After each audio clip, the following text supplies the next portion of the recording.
Hello there, this is Darth Rabbit 07 coming to you with part 2 of my Haslab. And this is going to be like a little jump around kind of little messing thing.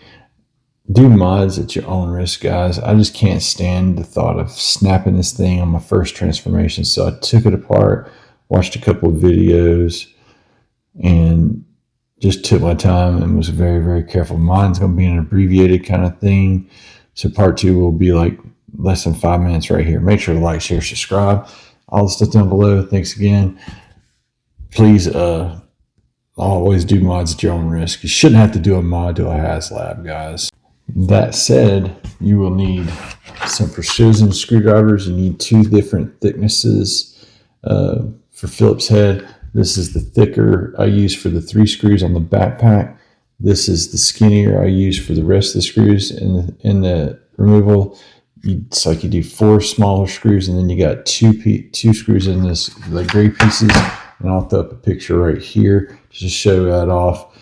And so just kind of follow along, and then we'll wrap this up here at the end.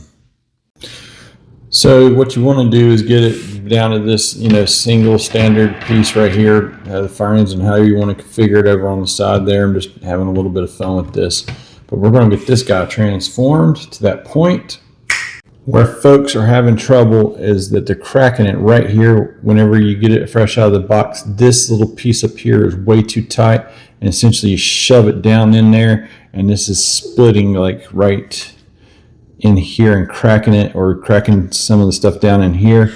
And you don't want to do that fresh out of the box. So we got to have a thick screwdriver like I got right here, and a skinny screwdriver right here. And we got to get this transformed just a little bit more.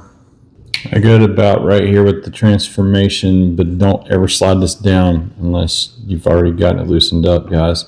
You got 3 screws here. You got 1 there, and 1 there, and 1 there.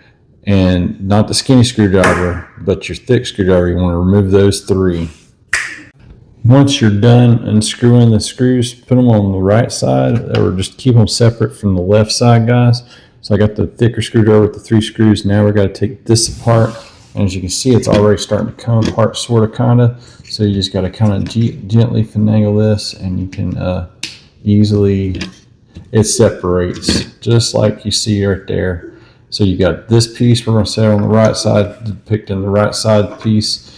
This is where it gets a little tricky when you do get it back together, is you got to go and line this all back up with the head. But right now it should just come off pretty clean and easy. It's a lot easier coming off than it is going back on. So I set that one over on the left, and then this will just come on off of there. We'll set it right back here in the back because I don't want that nice head getting damaged. Now we got to get into the skinny screws. And there's only, it looks like a whole bunch of screws, but it's not, this won't take too long, guys. Less than 30 minutes. You got to get these 4 right here. Boom, boom, boom, boom. And then we got to get the 2 other ones. So we're going to get the 4 first. With me, guys, we're going to do some manners. So that's the top 2 and the bottom 2. Once these 2 right here are removed, then we got to flex the shoulders. And note, those gray screws are so much tinier. So I set them like right there, and I put that screwdriver there because now we got to bring this up here. And I said we just got to flex it like this, and this will come apart like really, really easy. So we're going to keep this piece on the turntable right now. And what we got left here is what we can see the inner workings of, guys. And this is the piece where those teeth are at.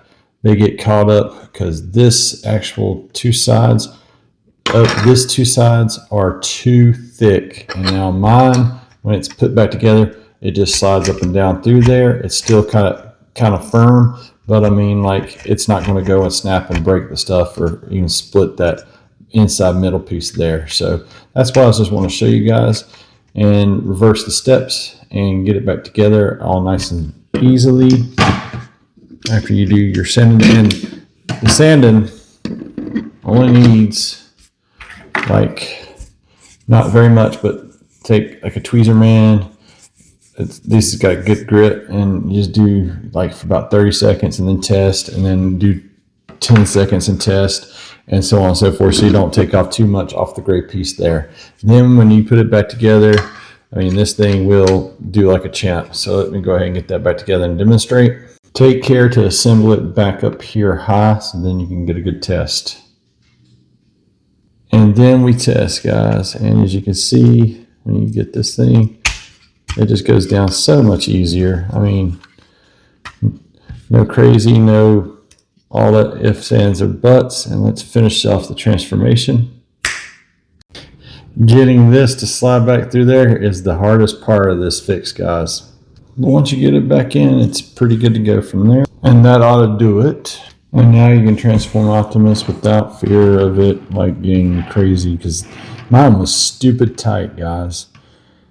Let's get it to the conclusion, guys, of part 2.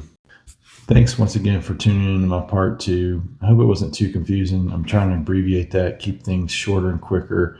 The one video I watched was 15 minutes and has a time lapse, and I'm not skilled in the version crafted time lapse and that kind of thing, and I'm very, very clumsy with the camera anyway. Make sure to like, share, subscribe, all the stuff down below. Next coming up, we finally get into the review, what comes all in the box, that whole 9 yards, and I got all of that unboxed. Thanks again for watching. Stay tuned, and thanks again.